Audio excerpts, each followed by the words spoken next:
Bonsoir, on te retrouve dans cette petite vidéo de 30 minutes d'ASMR,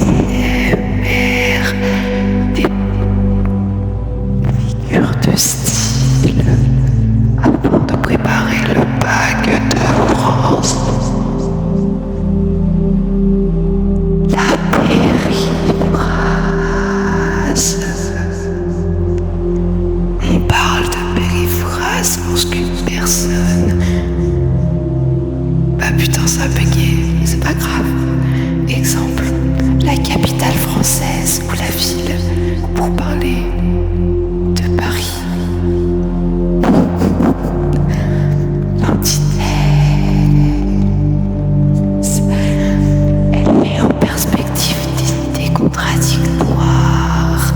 Exemple, dans le roman de Zola, Le ventre de Paris, au sein d'une même phrase, d'un même auteur, évoque dans un chapitre entier l'antithèse paragraphe d'un même texte, voire d'une œuvre entre des hommes gras, what the fuck, opulence, agilité, fatuité, tout ordinaire, elle est maigre, pauvreté, misquina, enlevé par les gras.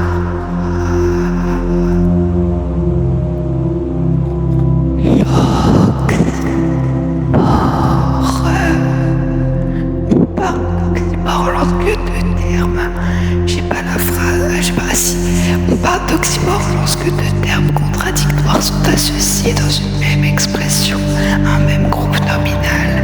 Exemple, cette petite grande dame. Évidemment, ce n'est pas un problème de syntaxe, c'est seulement une figure de style. Parallélisme. On parle de parallélisme lorsqu'un auteur fait un what the fuck. Bon, ma feuille c'est sachet, bref, exemple. Quand l'œil voit noir, l'esprit voit. Je sais pas, parce qu'il n'y a pas la fin de la phrase.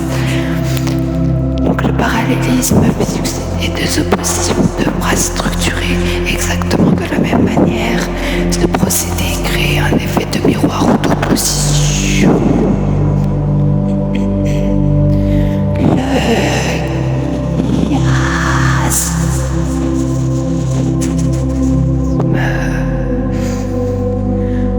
Le chiasme consiste...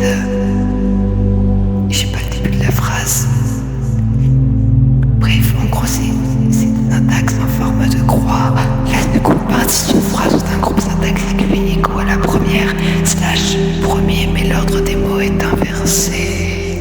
Exemple, des cadavres dessous et dessus, des constructions fantômes. Victor Hugo.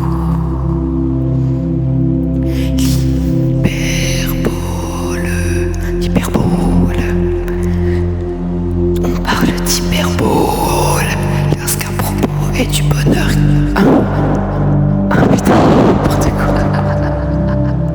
On parle d'hyperbole lorsqu'un propos est volontairement grossi, exagéré. Les figures d'incidence, prothèse d'aggravation, la mort, l'accumulation. Parfois se mettre au-dessus de... Oh non, se mettre au service de l'hypothèse.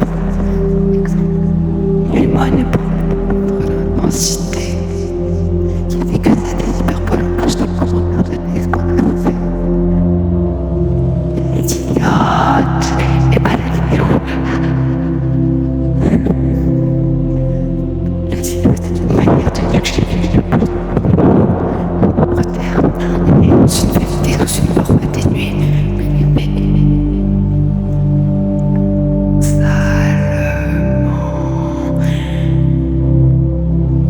il n'y a pas la suite de la phrase. Bref, de donner plus de force. Il n'est plus de ce monde. C'est...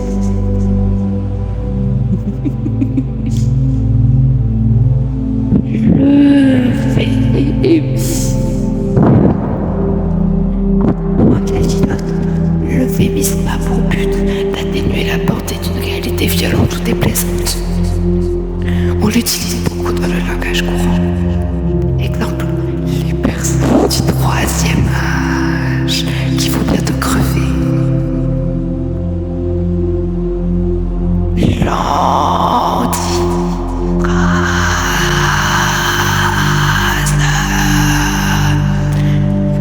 ces phrases est une figure liée à l'ironie et à l'euphémisme.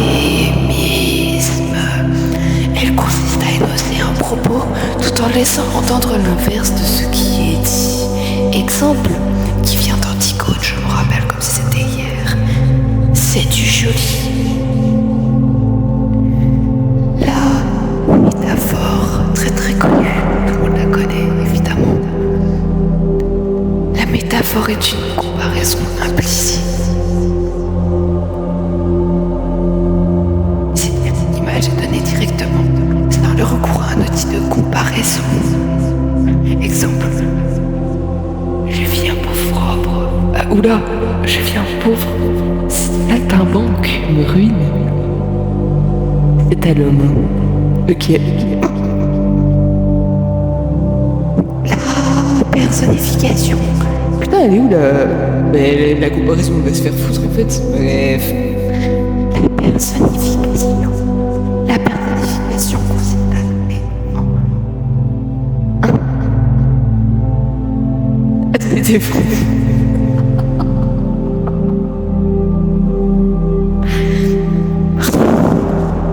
La personnification consiste à donner des caractéristiques humaines à un objet, une plante, avec une émotion.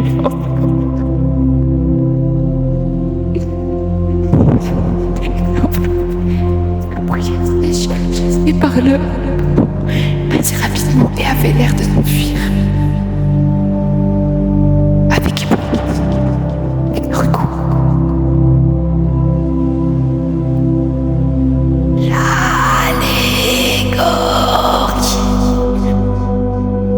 L'allégorie consiste à donner une représentation par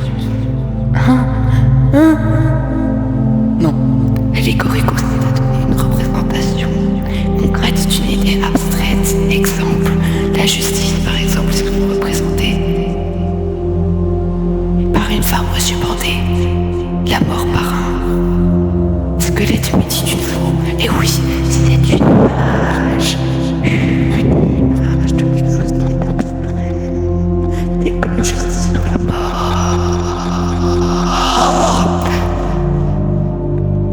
L'accumulation. C'est par exemple quand on a la flemme de ranger et au final ça s'accumule dans la chambre. En fait c'est exactement pareil. L'accumulation consiste en une énumération de termes de même nature grammaticale. Elle peut exprimer le foisonnement, l'abondance, aussi le désastre, le chaos. Exemple, au ciel, au vent, au roc, à la nuit, à la brume. Le sinistre océan jette en noir sanglot. Hugo, Victor, visiblement plus de Victor dans son nom. Autre exemple. Je me meurs, je suis mort, je suis enterré.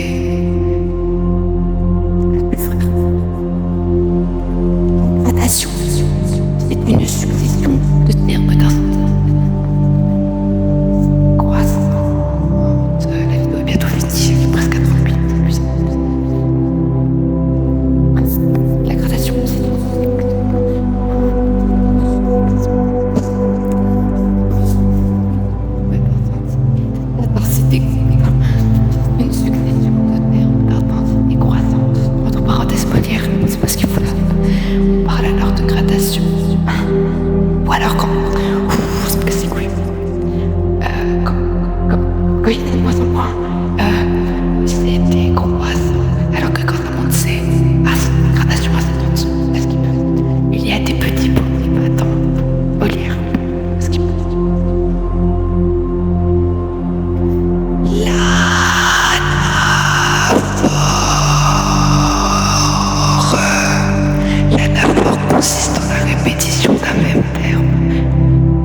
indispensable que je ne vais pas utiliser comme un copie.